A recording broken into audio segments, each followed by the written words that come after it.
ये थे बैंक से चोरी किए गए सामान की कीमत करीब 14 मिलियन पाउंड्स। इस चोरी को अंजाम देने वाले मास्टरमाइंड सीनियर सिटीजन्स थे। जिस एज में लोग रिटायरमेंट लाइफ जीते हैं और अपना ज्यादातर टाइम घर पर बिताते हैं, उस एज में सीनियर सिटीजन्स के गैंग ने लंदन की सबसे बड़ी वॉल्ट की रॉबरी की थी। और सबसे ज्यादा हैरानी वाली बात तो ये थी कि इस पूरे गैंग के सबसे छोटे मेंबर की एज थी 60 साल, वहीं इस गैंग के सबसे बड़े मेंबर की एज थी 86 साल। इन सभी गैंग के मेंबर्स ने इस चोरी को इतनी सफाई और चालाकी से किया कि किसी के लिए भी ये गैस कर पाना बहुत ही मुश्किल था कि इस चोरी के पीछे सीनियर सिटीजन्स का हाथ हो सकता है। पुलिस ने इस पूरे गैंग को पकड़ने के लिए जो तरीका अपनाया वो बहुत ही शॉकिंग था, क्योंकि गैंग के किसी भी मेंबर्स को इस बात की भनक तक नहीं लगी कि पुलिस उनके पीछे है। तो आखिर कौन थे ये चोर, कैसे उन्होंने इतनी बेहतरीन चोरी को अंजाम दिया और कैसे ये पुलिस के हाथ लगे, ये अपने आप में बहुत ही हैरत अंगेज और एक्साइटिंग कहानी है।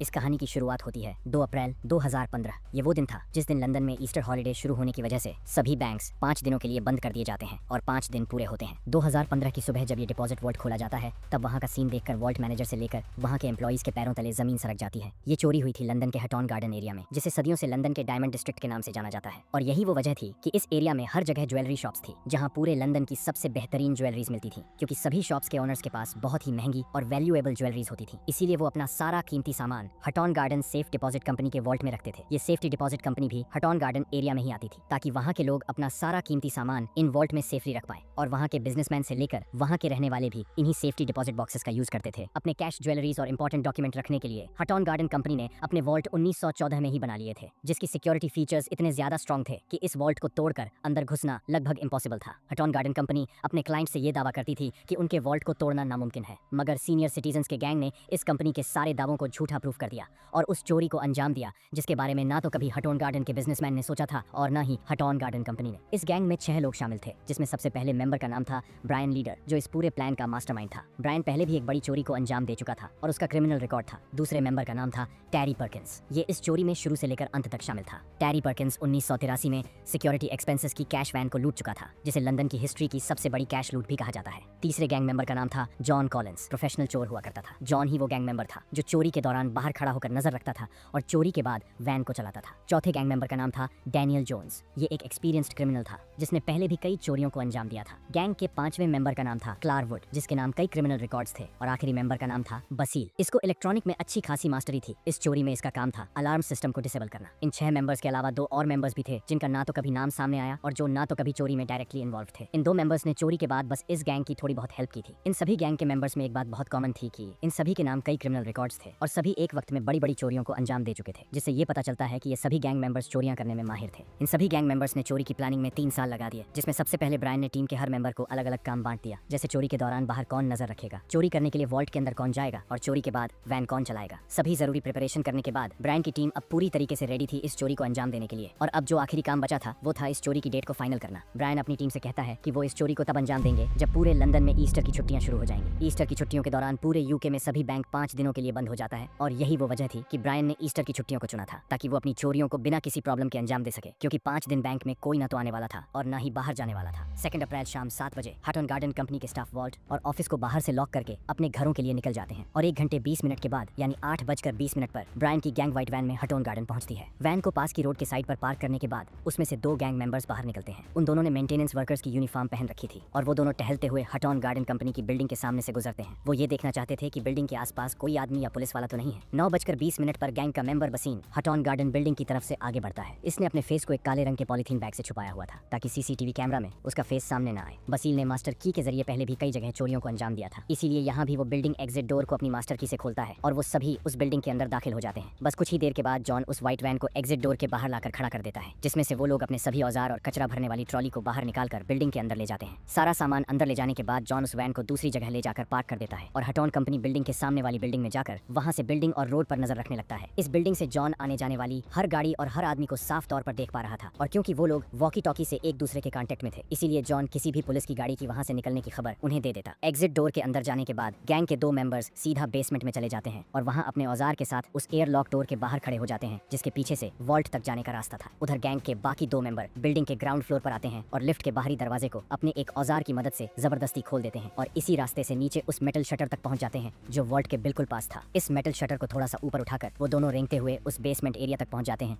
जहां वॉल्ट उन्हें अपने सामने दिखाई दे रहा था। इस बेसमेंट में सीढ़ियों के नीचे एक छोटा सा कंट्रोल रूम था जहां से air lock door, CCTV camera और अलार्म सिस्टम को कंट्रोल किया जाता था। गैंग का मेंबर बसील उन सभी सिस्टम को डिसेबल कर देता है और एयर लॉक डोर का पावर कट कर देता है, जिसकी वजह से वो खुल जाता है और गैंग के बाकी मेंबर्स अपने औजार के साथ बेसमेंट एरिया के अंदर आ जाते हैं। अब वॉल्ट तक जाने से उन्हें बस एक चीज रोक रही थी और वो था लोहे की रॉड वाला दरवाजा, जिसे वो लोग आरी की मदद से काटना शुरू कर देते हैं। और तभी कुछ ऐसा हुआ जिससे उनका कॉन्फिडेंस घबराहट में बदल जाता है और वो सभी बहुत डर जाते हैं। हालांकि बसील ने अलार्म सिस्टम को डिसेबल कर दिया था, मगर इसके बावजूद भी बिल्डिंग सिक्योरिटी कंपनी के पास एक नोटिफिकेशन चला जाता है, जिसके बाद वो अपना एक गार्ड बिल्डिंग के बाहर भेज देते हैं, ये चेक करने के लिए कि सब कुछ ठीक है या नहीं। सिक्योरिटी गार्ड बिल्डिंग के बाहर आकर मेन गेट चेक करने लगता है, जो उसे लॉक मिलता है, जिसके बाद उसे लगने लगता है कि ये अलार्म डिफेक्ट होगा और इस बात की खबर वो अपनी कंपनी में दे देता है। सिक्योरिटी कंपनी गार्ड से दोबारा कंफर्म करते हुए उसे ये पूछती है कि सब कुछ ठीक है क्या, जिसका जवाब में वो कहता है कि सब कुछ ठीक है और वो वहाँ से चला जाता है। इस पूरी चोरी के दौरान सबसे ज्यादा हैरान करने वाली बात तो ये थी कि जॉन, जिसको नजर रखने का काम दिया गया था, वो खुद इस दौरान सो गया था। मगर इन गैंग मेंबर्स की किस्मत अच्छी थी और ऐसा कुछ नहीं हुआ जिसे वो पकड़े जा सके। दरवाजे की रॉड काटने के बाद वो सभी उन रॉड के बीच से निकलते हैं और वॉल्ट की दीवार तक पहुंच जाते हैं, जो 3 फीट मोटी कंक्रीट से बनी हुई थी। अब वो लोग अमीर होने से सिर्फ 3 फीट की दूरी पर थे, मगर इतनी मोटी दीवार को बिना किसी हैवी ड्यूटी मशीन से तोड़ना लगभग इम्पॉसिबल था। इसके बारे में इन्हें पहले से ही पता था। वो अपने साथ एक हैवी ड्रिलिंग मशीन लेकर आए थे। ब्रायन और उसकी गैंग ने वॉल्ट की बराबर वाली दीवार को मशीन से तोड़ना शुरू कर दिया था और ड्रिलिंग के दौरान उन्हें इस बात की खुशी थी कि अब वो बहुत जल्द अमीर होने वाले हैं और साथ ही साथ उन्हें ये डर भी था कि अगर वो पकड़े गए तो उन्हें अपनी पूरी जिंदगी जेल में गुजारनी पड़ेगी। कई घंटे ड्रिलिंग मशीन चलाने के बाद वो लोग दीवार में गड्ढा करने में कामयाब हो जाते हैं और उस गड्ढे को इस तरीके से बनाया गया था कि कोई भी उस रास्ते अंदर बाहर जा सके। गड्ढे के रास्ते से वो लोग जैसे ही वॉल्ट के अंदर पहुंचते हैं, उनकी सारी खुशी निराशा में बदल जाती है, क्योंकि वो ये देखते हैं कि सारे सेफ्टी डिपॉजिट बॉक्सेस दीवारों में फिक्स थे, जिन्हें खोलना ऑलमोस्ट इम्पॉसिबल था। ये देखकर उन सबके होश उड़ जाते हैं, क्योंकि इतनी प्लानिंग और तैयारी करने के बाद भी इस पॉइंट के बारे में इन्हें पता नहीं था। उनका ये प्लान फेल हो चुका था। अब टाइम था डिसीजन लेने का और गैंग के लीडर ब्रायन डिसाइड करते हैं कि वो सभी यहाँ से वापस चले जाएंगे और फिर सोचेंगे कि आगे क्या करना है। ब्रायन और उसकी पूरी गैंग अपने सभी टूल्स उठाते हैं और बिल्डिंग के एग्जिट डोर की तरफ बढ़ने लगते हैं और वहाँ से बाहर आ जाते हैं। जॉन पहले से ही व्हाइट वैन लेकर उनका वेट कर रहा था और वो सब उस वैन में बैठकर वहाँ से चले जाते हैं। वैन में बैठते ही ब्रायन ने डिसाइड कर लिया था कि अब वो ना तो हटॉन बिल्डिंग वापस जाएगा और ना ही चोरी करेगा। ब्रायन का ये मानना था कि अगर एक बार प्लान फेल हो जाए तो दोबारा उसी प्लान पर काम करने से मिस्टेक होती है और पकड़े जाने का चांस बहुत बढ़ जाता है। गैंग के मेंबर्स के मन में अब लालच आ चुका था और वो किसी भी कीमत पर हाथ लगी अमीरी को नहीं छोड़ना चाहते थे। इसीलिए वो बार बार ब्रायन को समझाने की कोशिश कर रहे थे, मगर ब्रायन अपना डिसीजन ले चुका था और वो मना कर देता है। जब ब्रायन उनकी कोई बात नहीं समझता है और मानने से इनकार कर देता है, तब डिसाइड करते हैं कि वो लोग बिना ब्रायन के दोबारा वॉल्ट के अंदर जाएंगे और उसे लूटेंगे। कई घंटों चली प्लानिंग और बातचीत के बाद उनमें ये डिसाइड होता है कि उन्हें एक पावरफुल हाइड्रोलिक मशीन की जरूरत पड़ेगी, जिससे वो लोग सेफ्टी डिपॉजिट बॉक्सेस को तोड़ सकें। इसीलिए हाइड्रोलिक मशीन का अरेंजमेंट करने के लिए जॉन और डेनियल एक व्हाइट कार में एक इक्विपमेंट स्टोर जाते हैं। जरा इस पॉइंट को याद रखिए, डेनियल अकेला गाड़ी से बाहर उतरता है और इक्विपमेंट स्टोर जाकर थोड़ी ही देर में वो स्टोर से बाहर आता है। तब उसके हाथ में एक हाइड्रोलिक मशीन थी, जिसे लेकर कार में रख देता है। फिर वो दोनों कार में बैठकर वहां से चले जाते हैं। हटॉन बिल्डिंग में दोबारा जाने से पहले गैंग के 2 लोग फिर से रात को उस बिल्डिंग के बाहर से निकलते हैं, ताकि वो लोग ये जान सके कि चोरी के बारे में किसी को कुछ पता चला या नहीं। और जब उन्हें ये आइडिया हो जाता है कि सब कुछ ठीक है, तब इस बार वो फिर से गैंग मेंबर्स एग्जिट डोर के रास्ते से बिल्डिंग में घुसते हैं और सीधा बेसमेंट में चले जाते हैं। वो लोग दोबारा अपनी चोरी की शुरुआत करते हैं और इस बार वो लोग जो हाइड्रोलिक मशीन अपने साथ लाए थे, उसकी हेल्प से सेफ्टी डिपॉजिट बॉक्सेस के पूरे कैबिनेट को दीवार से निकाल लेते हैं। ये मशीन इतनी पावरफुल थी कि इसने जो फोर्स जनरेट किया वो लगभग 10 टन का था, जिसकी वजह से वॉल्ट की दीवार में क्रैक हो गया और पूरे सेफ्टी डिपॉजिट बॉक्स कैबिनेट से बाहर आ गए। अब डेनियल और बसील सारे डिपॉजिट बॉक्सेस को तोड़ना शुरू करते हैं और उसमें से निकलने वाले सारे कैश, ज्वेलरीज और कीमती सामान को उस होल के रास्ते से पर्किंस तक पहुंचाना शुरू करते हैं। पर्किंस इन सारी कैश, गोल्ड और ज्वेलरी को कचरा भरने वाली ट्रॉली में डाल रहा था, जो वो अपने साथ लाए थे। इस वॉल्ट में टोटल 995 सेफ्टी डिपॉजिट बॉक्सेस थे, जिसमें से वो लोग सिर्फ 37 डिपॉजिट बॉक्सेस को ही खोल पाए थे। इतना कम सेफ्टी डिपॉजिट बॉक्सेस को खोलने के पीछे की वजह ये थी कि अब उनकी कचरा भरने की ट्रॉली में और ज्यादा लूट का माल नहीं आ पा रहा था। मगर इसके बावजूद भी ये लूट इतनी बड़ी थी कि इसे लंदन की हिस्ट्री की सबसे बड़ी लूट कहा जाने लगा।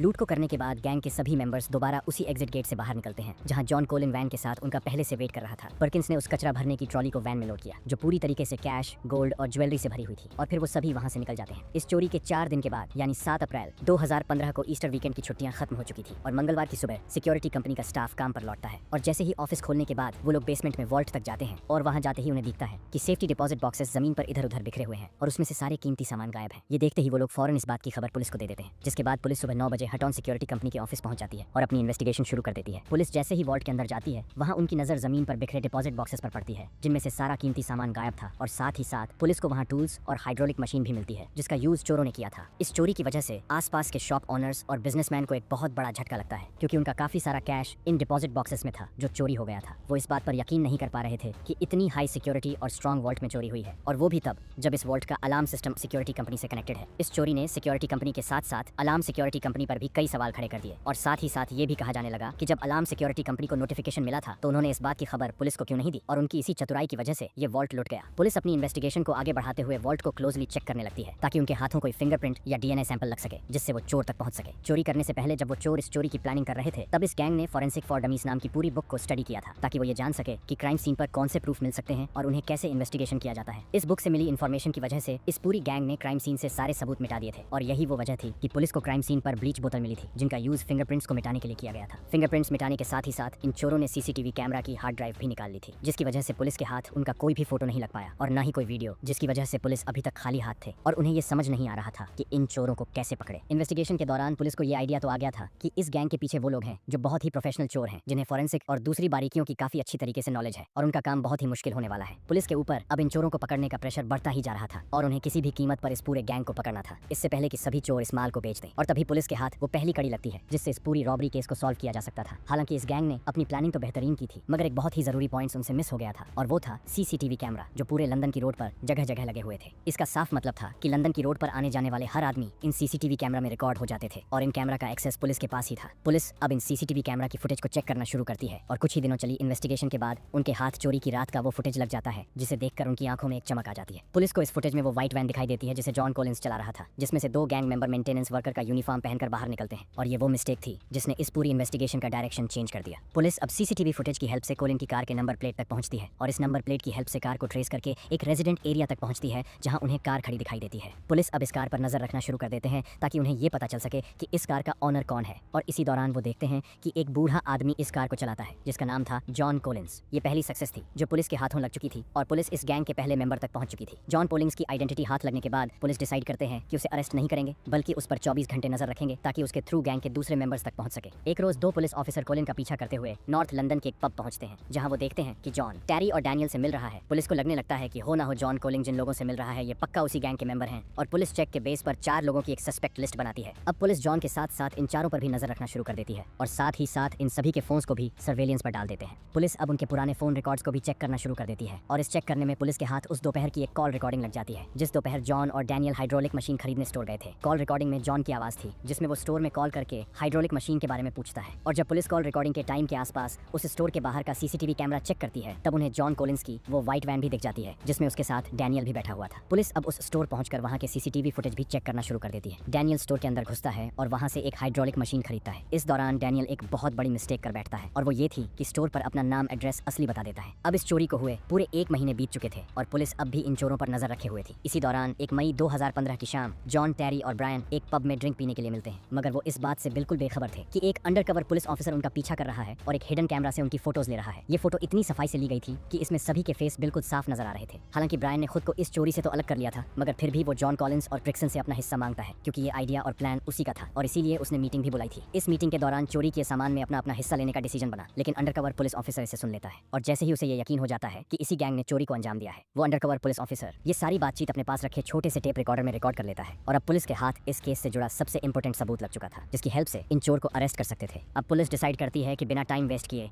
इन 5 गैंग के मेंबर्स को अरेस्ट करेगी और उनसे सारे लूट का पैसा रिकवर कर लेगी। और पुलिस को कॉल रिकॉर्डिंग से ये पता चल गया कि सारा लूट का माल पहले जॉन कोलिंस के घर पर ले गए थे और फिर उन लोगों ने उस माल को 2 हिस्सों में बांटकर छुपा दिया था ताकि वो लोग बाद में उसे आपस में बराबर बांट सके। लूट के आधे हिस्से को जॉन ने अपने एक रिलेटिव के पास रखवा दिया था और डेनियल ने बचा हुआ आधा हिस्सा कब्रिस्तान में छुपा दिया था और अब वो लोग वेट कर रहे थे एक सही दिन का जिस दिन वो लोग इस माल को आपस में बांट सके। पुलिस को जैसे ही ये पता चला वो उन 5 पर कड़ी नजर रखना शुरू कर देते हैं क्योंकि उन चोरों के माल को आपस में बांटते हुए रंगे हाथ पकड़ना चाहती थी। और आखिरकार इस चोरी के 6 हफ्तों के बाद वो दिन आ जाता है जब इन सभी गैंग मेंबर्स में ये डिसाइड होता है कि सारा चोरी का माल निकालकर टैरी पर्किंस के घर पर लाएंगे। इस सब के दौरान पुलिस लगातार सीसीटीवी कैमरास और अपनी गाड़ियों से इन गैंग मेंबर्स पर नजर रखे हुए थी और इन सबको पकड़ने के लिए पूरी तरीके से रेडी थी। ये सभी गैंग मेंबर्स पर्किंस के घर पहुंचते हैं और वहां लूट के माल को आपस में बांटना शुरू कर देते हैं और यही वो मौका था जिसका पुलिस वेट कर रही थी। पुलिस फौरन पर्किंस के घर पर रेड मार देती है और इन सभी गैंग के मेंबर्स रंगे हाथों पकड़ लेती है। अचानक से पुलिस को देखते ही इन सभी गैंग के मेंबर्स के पैरों तले जमीन सरक जाती है और उनका आपस में माल बांटने का प्लान पूरी तरीके से चौपट हो जाता है। पुलिस ने इस रेड में पर्किंस के घर से सोना, ज्वेलरीज और कैश रिकवर किया जिसकी वैल्यू थी 4 मिलियन पाउंड्स यानी कि लगभग 500 करोड़ रुपए। इन 5 को अरेस्ट करने के बाद उन पर चोरी की प्लानिंग और चोरी का केस चलाया गया जिसके बाद कोर्ट ने ब्रायन को 6 साल और 3 महीने की सजा सुनाई और गैंग के बाकी मेंबर्स को 7 साल की सजा सुनाई गई। इन सभी गैंग मेंबर्स में बस एक बसील ही था जो पुलिस के हाथों नहीं लगा था क्योंकि चोरी के बाद वो बिल्कुल गायब हो गया था। मगर इस चोरी के 9 साल बाद अपने इन्फॉर्मर की हेल्प से वो भी पुलिस के हाथों लग गया था जिसके बाद कोर्ट ने उसे 10 साल की सजा सुनाई। पुलिस ने अपनी फाइनल रिपोर्ट में ये लिखा था कि बस 4 मिलियन पाउंड्स ही रिकवर कर पाए हैं और बाकी 10 मिलियन